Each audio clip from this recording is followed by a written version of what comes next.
아들아, 정말 이런 말은 안 하려고 했는데 혹시 돈 좀 빌려줄 수 있겠니? 지금 당장 생활비도 빠듯한데 치과 치료가 다급해서 왔어. 큰 목돈이 들어가는 일이라 지금 내 형편으로는 도저히 방법이 없구나. 아버지, 저희도 요즘 사정이 그리 넉넉하지 못해요. 얼마 전 이사도 했고 사업도 확장하는 중이라 여기저기 돈 들어갈 곳이 한두 군데가 아닙니다.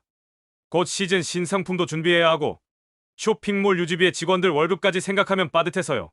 그렇게 믿었던 아들이 자신의 인생에서 가장 냉정한 타인이 되어버렸다는 사실은 그야말로 심장이 멎는 듯한 고통이었습니다. 하지만 절망은 거기서 끝나지 않았습니다. 그로부터 얼마 지나지 않아 가족이라는 허울 좋은 이름 뒤에 숨겨져 있던 아들의 추악한 민낯을 마주하게 된 순간 이 영철 어르신은 자신이 받은 상처와 배신감을 100배, 아니 1000배로 되갚아 주리라 뼈에 새기듯 결심하게 됩니다. 오늘은 우리 주변에서 일어나는 부모, 자식 간의 배신과 처절한 후회, 그리고 그 모든 것을 되돌려주기 위한 여정까지 이 한편의 영화 같은 이야기를 여러분께 모두 들려드리고자 합니다. 그럼 본격적인 이야기에 앞서 구독과 좋아요 버튼 한 번씩만 꾹 눌러주시면 제게 큰 힘이 됩니다. 저는 올해 68, 이영철입니다. 젊은 시절부터 부산에서 오랫동안 재단사로 한 길을 걸어왔습니다. 밤낮 없이 재봉틀을 돌리고 손님들 옷매무새를 만져주며 세상 누구보다 제 일에 자부심을 느끼고 즐겁게 살았죠. 그렇게 한 땀 한 땀 정성으로 번 돈으로 하나뿐인 아들 녀석 먹여 살리고 아내와 함께 소박하지만 안정된 노후를 꿈꿨습니다. 자식 새끼 배고프지 않게 아내 고생시키지 않는 거, 그게 제 평생의 목표이자 전부였습니다. 하지만 인생이란 게 참 예측할 수 없는 파도와 같더군요. 큰 돈은 못 벌어도 하루하루 성실하게 저축하며 살아가던 어느 날 제 아내가 갑자기 쓰러졌는데 병원에 가서 검사를 해보니 백혈병이었습니다. 백혈병.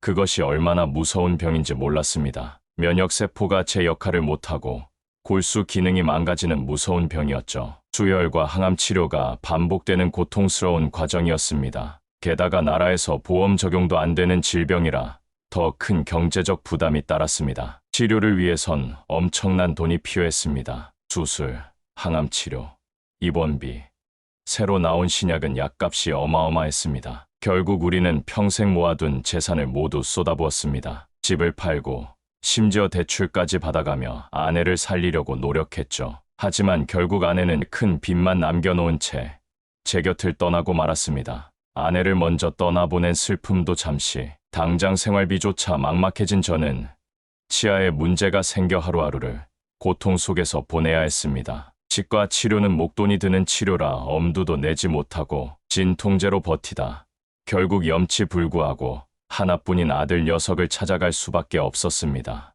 아들이 새로 이사했다는 집은 처음 가봤습니다. 번듯한 아파트 앞에서 빛바랜 점퍼에 낡은 운동화를 신은 제 모습이 한없이 초라하게 느껴졌지만 용기를 내 초인종을 눌렀습니다. 그리고 어색하게 식탁에 마주 앉아 어렵사리 입을 열었습니다. 아들아, 내가 정말 이런 말은 안 하려고 했는데 혹시 돈 좀 줄 수 있겠니? 지금 당장 생활비도 빠듯한데 치과 치료가 급해서 왔어. 큰 목돈이 들어가는 일이라 지금 내 형편으로는 도저히 방법이 없구나. 하지만 아들의 얼굴에는 이내 난처한 기색이 떠올랐습니다. 아버지, 저희도 요즘 사정이 그리 넉넉하지 못해요. 얼마 전 이사도 했고 사업도 확장하는 중이라 여기저기 돈 들어갈 곳이 한두 군데가 아닙니다. 곧 시즌 신상품도 준비해야 하고 쇼핑몰 유지비에 직원들 월급까지 생각하면 빠듯해서요. 식탁 위로 어색한 침묵이 흘렀습니다. 그때 주방에서 나온 며느리 김미경이 제 차림새를 위아래로 훑어보더니 조심스러운 듯 싸늘하게 말을 보탰습니다. 아버님, 저희도 요즘 정말 돈이 빠듯해요. 그리고 이렇게 갑자기 오시면 솔직히 좀 당황스러워요. 다음에는 미리 연락 주시고 오세요. 며느리의 입에서 나온 갑자기라는 말이 날카로운 비수가 되어 제 가슴에 깊이 박혔습니다. 숨 막히게 어색하고 싸늘한 공기 속에서 저는 더 이상 아무 말도 잇지 못하고 조용히 자리에서 일어섰습니다. 현관문을 나서는 제 등 뒤로 그 누구 하나 붙잡는 목소리는 끝내 들려오지 않았습니다. 그렇게 마음의 돌덩이를 아는 채 쓸쓸히 발걸음을 옮겼고 다시 돌아온 부산의 집은 텅 비어 있었습니다. 며칠 동안은 밥 한 끼 제대로 챙겨 먹지 못하고 말 그대로 시체처럼 침대에 누워 시간을 흘려보냈습니다. 비가 추적추적 내리던 어느 흐린 오후, 문득 아내가 사무치게 그리워졌습니다. 무심결에 옷장 문을 열자 그 안에는 아내의 손때 묻은 옷가지들이 조용히 걸려 있었습니다. 한 벌, 두 벌, 옷을 매만지며 아내와의 추억을 더듬던 중 장롱 깊숙한 곳에서 낡은 노트 하나가 제 손에 잡혔습니다. 그것은 다름 아닌 아내가 투병 중에 남몰래 써 내려간 가계부이자 일기장이었습니다. 누구에게도 속내를 드러내지 않았던 아내의 마음이 그 빛바랜 글씨 속에 고스란히 담겨 있었습니다. 떨리는 손으로 첫 장을 넘겼습니다. 우리 진혁이가 사업 자금으로 3억을 달라고 했다. 이 돈이 내가 가진 마지막 전부이지만 하나뿐인 아들이 필요하다 하니 남편 몰래 잠시 빌려준다. 아이들이 자리를 잡으면 이 돈을 갚는다고 하니 믿어봐야지. 어제 의사 선생님이 내게 시간이 얼마 남지 않았다고 했다. 이 돈 내가 살아있을 때 돌려받을 수 있을까? 앞으로 내 병원비도 많이 들어갈 텐데. 하지만 우리보다 진혁이가 빨리 자리를 잡아 성공했으면 좋겠다. 그리고 한참을 넘기자 또 다른 글이 적혀 있었습니다. 진혁이가 많이 변한 듯하다. 병원에도 오질 않고 전화도 잘 하지 않는다. 가끔 연락이 닿더라도 마치 남처럼 느껴진다. 왜일까? 그저 바빠서 그러겠지. 그렇게 생각하면서도 왠지 모르게 불안한 마음이 가시질 않는다. 혹시라도 내가 떠난 후 남편에게도 똑같이 할까봐 두려운 마음이 든다. 그 문장들을 읽는 순간 세상이 무너지는 듯 숨이 턱 막혔습니다. 그동안 제가 진혁이를 얼마나 자랑스러워했는지 생각하니 더 가슴이 아팠습니다. 어릴 때부터 똑똑해서 자랑스러웠던 아들, 항상 최고를 꿈꾸며 자라왔던 그 아이를 위해 저는 평생을 바쳐 일했습니다. 아들이 사업을 일구고 행복한 가정을 꾸리는 모습을 보며 제 인생이 헛되지 않았다고 스스로를 위로했습니다. 그 자랑스러웠던 아들이 제가 평생을 바쳐 키운 그 아이가 저와 아내를 이렇게 철저히 외면할 줄은 상상조차 못했습니다. 엄마는 병상에서 자신의 마지막 생명줄과도 같던 돈을 갚겠다는 말을 믿고 심지어 저 모르게 돈을 그렇게 빌려줬던 겁니다. 아내는 자신의 병원비와 얼마 남지 않은 시간을 걱정하면서도 아들의 성공을 빌었습니다. 그 아들을 믿었기에 그 녀석이 변해가는 것을 느끼면서도 애써 불안감을 억누르며 바빠서 그럴 것이라 스스로를 위로했습니다. 그런데 그 아들은 엄마가 세상을 떠나자마자 당장 병원비가 없어 도움을 청하러 간 아버지를 매정하게 외면했습니다. 부모가 그토록 애틋하게 아끼고 마지막 희망을 걸며 지켜온 돈을 아들은 일말의 양심의 가책도 없이 받아 챙겼던 것입니다. 그리고 이제는 피부치인 아버지마저 귀찮은 짐짝 취급하며 밀어내고 있었습니다. 주체할 수 없는 분노와 배신감, 그리고 슬픔이 한꺼번에 온몸으로 밀려왔습니다. 가슴이 터질 것처럼 답답했고 속에서는 뜨거운 불덩이가 치밀어 올랐습니다. 평생을 믿고 의지했으며 제 모든 것을 내어줘도 아깝지 않다고 여겼던 아들이었습니다. 하지만 돌이켜보니 그 믿음은 너무나도 어리석게 한쪽으로만 기울어져 있었던 것 같습니다. 아내에게 모든 경제권을 맡기고 일에만 몰두했던 것이 후회스러웠습니다. 아내는 자신이 죽기 전에 마지막 남은 돈까지 아들에게 쥐어주면서도 제게 전혀 내색조차 하지 않았습니다. 그런데 그 아들은 이제 와서 병원비가 없어 찾아온 저를 그렇게 아무렇지 않게 문전박대했습니다. 싸늘했던 아들의 말투와 눈빛, 그리고 갑자기 오시면 곤란하다던 며느리의 목소리가 뇌리에서 떠나지 않았습니다. 내가 아버지로서 부족한 삶을 살았던 걸까요? 그래서 자식에게 이토록 처절하게 외면당하는 걸까요? 제가 바랐던 것은 그리 대단한 것이 아니었습니다. 그저 몸이 아플 때 약이라도 사 먹을 수 있을 정도의 작은 여유, 그리고 아들 집 문 앞에서 쫓겨나지 않을 만큼의 기본적인 관계. 딱 그 정도였습니다. 텅 빈 방 안에 홀로 앉아 아내가 남긴 일기장을 몇 번이고 다시 펼쳐보았습니다. 그 노트 속에는 평생을 묵묵히 가족을 위해 헌신했던 아내의 깊은 사랑과 진혁이에 대한 고뇌의 흔적이 고스란히 배어 있었습니다. 그 글씨 하나하나가 마치 제게 힘을 주는 듯했습니다. 그래, 이대로 무너질 수는 없다. 내 남은 시간을 이렇게 허무하게 흘려보내진 않으리라. 다시 한번 제대로 살아보리라 마음을 다잡았습니다. 마침 그때 오랜 친구이자 원단 수입업체를 운영하는 김경수 사장이 생각이 났습니다. 그 사람이라면 내 이 기막힌 사정을 들어주고 분명 도와줄 것이라는 한 가닥 믿음이 생겼습니다. 저는 염치불구하고 그에게 연락을 했습니다. 아니나 다를까 약속 장소에서 저를 마주한 김 사장은 몰라보게 초췌해진 제 얼굴과 그간 겪었던 사연을 듣고는 마치 자기 일인 것처럼 분노를 터뜨렸습니다. 그는 술잔을 탁 소리나게 내려놓으며 목소리를 높였습니다. 이 사장님, 아니 형님, 도대체 이게 다 무슨 일입니까? 예전에 제 사업이 망해서 길바닥에 나앉았을 때 형님이 가장 먼저 제 손을 잡아주셨습니다. 기술자는 손만 있으면 다시 일어선다며 계약금까지 미리 챙겨주시던 분이 바로 형님 아니셨습니까? 그 은혜, 이제 제가 갚을 차례입니다. 경수는 이미 계획이 있는 듯 자신감 넘치게 얘기를 이어갔습니다. 사장님, 세상이 변했습니다. 요즘 청담동 최고급 웨딩샵들은 신랑 예복을 전부 맞춤으로 하는 게 트렌드입니다. 기성복이 흉내낼 수 없는 품격, 바로 사장님 같은 장인의 손길이 절실한 곳이죠. 제 처남이 웨딩샵을 크게 하는데 사장님 정도라면 바로 일을 할 수 있을 겁니다. 제가 부탁해 보겠습니다. 일단 그곳에서 다시 화려하게 재기하시죠.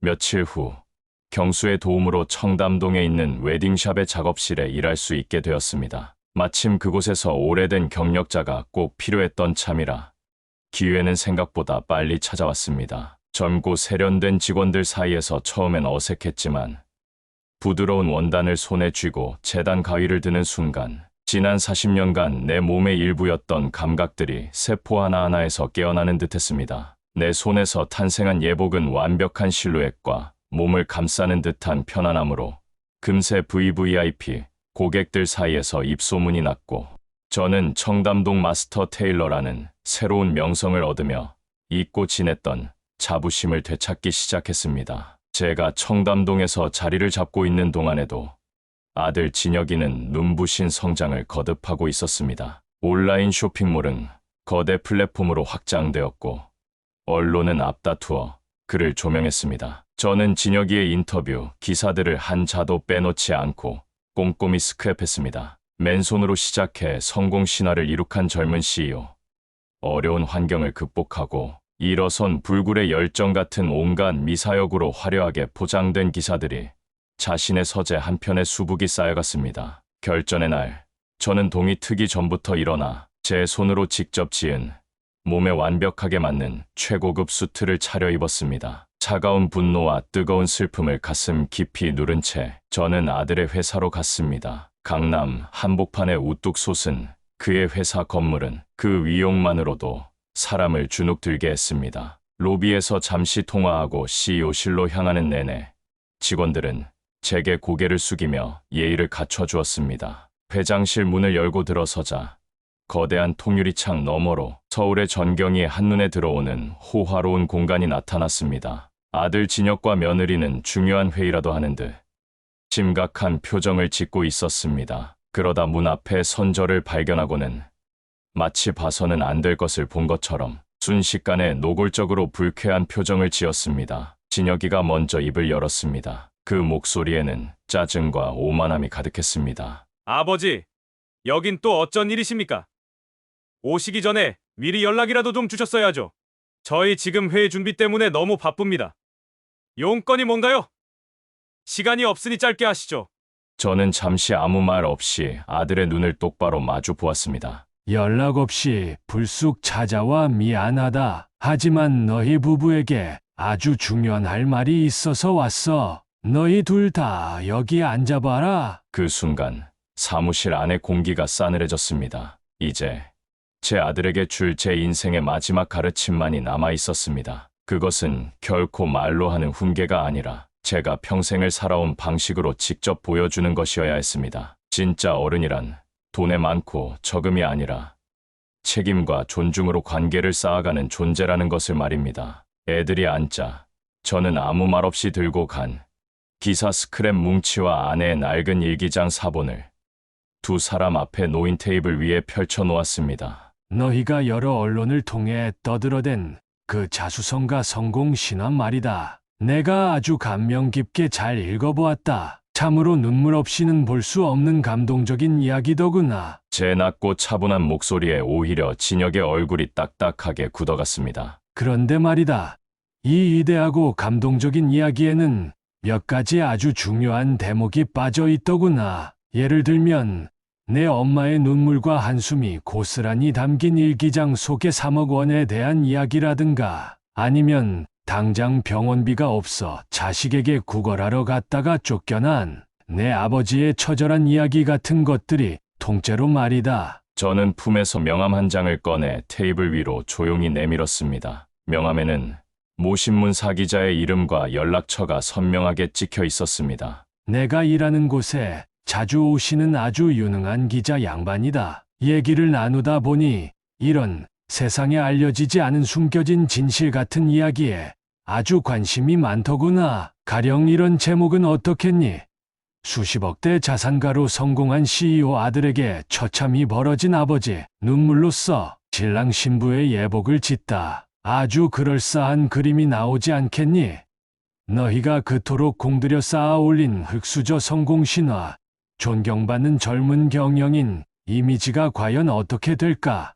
진혁과 며느리의 얼굴은 순식간에 새하얗게 질려 잿빛으로 변했습니다. 그들이 애써 쌓아 올린 모든 이미지와 사회적 평판이 단 한순간에 물거품처럼 사라질 수 있다는 극심한 공포를 두 사람의 눈동자에서 보았습니다. 저는 마지막 결정타를 날렸습니다. 아, 그리고 한 가지 더. 나도 다시 일을 시작했단다. 너희도 이름만 대면 알만한 바로 그 청담동 웨딩샵에서 말이다. 거기 드나드는 손님들이 어떤 사람들인지 아니?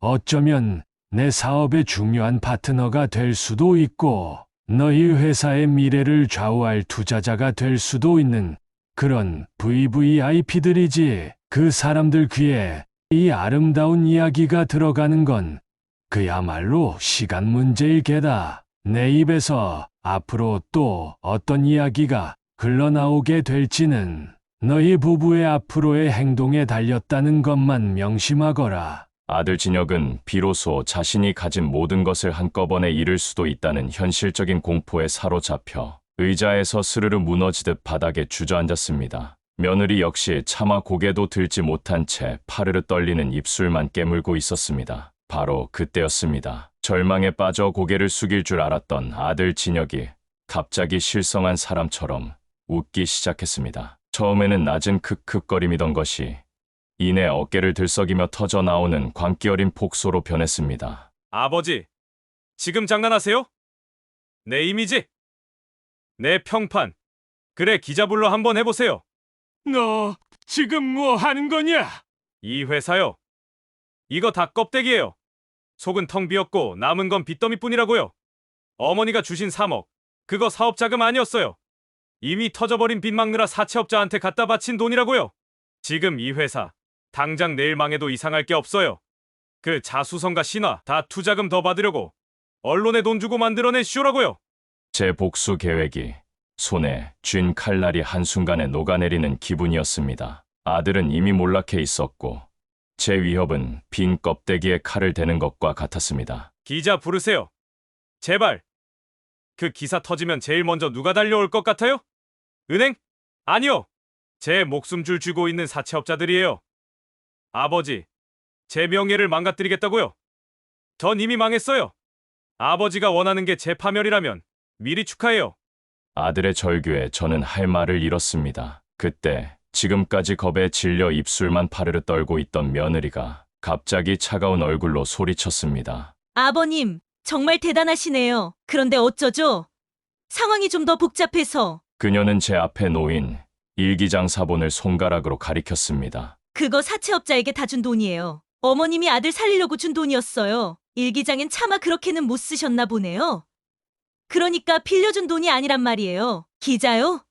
좋죠. 부르세요. 전 이혼 서류에 도장 찍고 위자료만 챙기면 그만이에요. 선택은 아버님이 하세요. 상황은 최악으로 치달았습니다. 복수는 완전히 길을 잃었고 제 앞에는 더럽고 추악한 진실만이 거대한 벽처럼 서 있었습니다. 하지만 그 순간 저는 깨달았습니다. 그들이 저를 너무 얕봤다는 것을요. 제가 40년간 가위와 바늘로 1000만 가지의 변수를 계산하며 옷을 지어온 장인이라는 사실을 말입니다. 그래, 아주 흥미로운 이야기구나. 이제 너희들의 진짜 본 모습을 알게 되었어.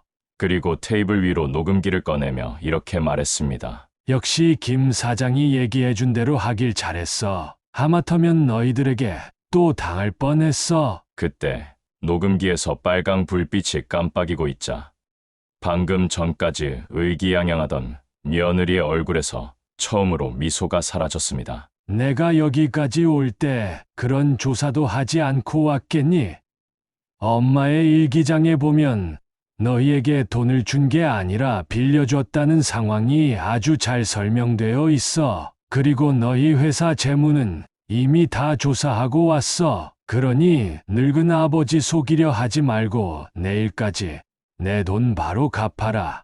그리고 이젠 절대 두 번 다시 보지 말자. 우리의 부자 간의 인연은 여기서 끝이야. 진짜 복수는 상대를 파괴하는 것이 아니라 그들의 거짓된 세계를 무너뜨리고 그 잔해 위에서 스스로의 존엄을 바로 세우는 것임을 깨달으며 저는 한때 제 전부였던 두 사람을 똑바로 바라보며 단호하게 말했습니다. 내가 너희를 사회에서 매장시키려고 여기까지 온 것이 아니다. 하지만 그릇된 근성을 뿌리부터 바로잡을 수 있는 마지막 기회를 주러 온 것이야. 그런 일이 있고 그 다음 날 아들과 며느리는 매일 저희 집으로 와서 무릎을 꿇고 잘못을 빌었습니다. 하지만 두 사람의 본 모습을 보고 나니까 아무리 하나밖에 없는 자식이라도 쉽게 용서가 되지 않았습니다. 진정한 용서는 그들이 앞으로 평생에 걸쳐 삶과 행동으로 보여주어야 할 몫이라고 생각합니다. 저는 그저 제 일을 묵묵히 하며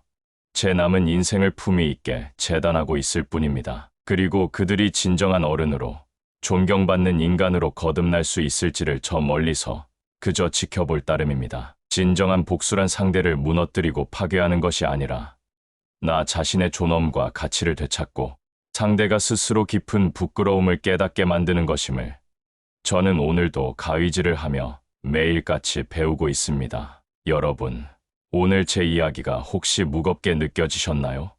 하지만 제가 겪었던 그 모든 상처가 저를 더 강하게 만들었기에 전 후회하지 않습니다. 아픈 경험을 겪고 난 뒤에야 전 비로소 깨닫게 되었습니다. 진정한 가족은 혈연이 아닌 진심으로 이어진다는 거. 배신을 겪더라도 다시 일어설 용기를 잃지 말아야 한다는 거. 그리고 자신을 믿고 끝까지 포기하지 않는 자만이 새로운 시작을 맞이할 수 있다는 거. 혹시 지금 힘든 시간을 보내고 계신 분이 있다면 절대로 포기하지 마십시오. 반드시 다시 일어설 수 있다는 용기를 내시기 바랍니다. 힘차게 두 발을 딛고 걸어가는 그 길의 끝에서 여러분의 인생을 꼭 되찾으시길 바랍니다. 제가 다시 시작할 수 있었던 것처럼 여러분 앞날에 펼쳐질 새로운 시작을 응원하겠습니다. 제 길고 긴 이야기를 들어주셔서 진심으로 감사드립니다.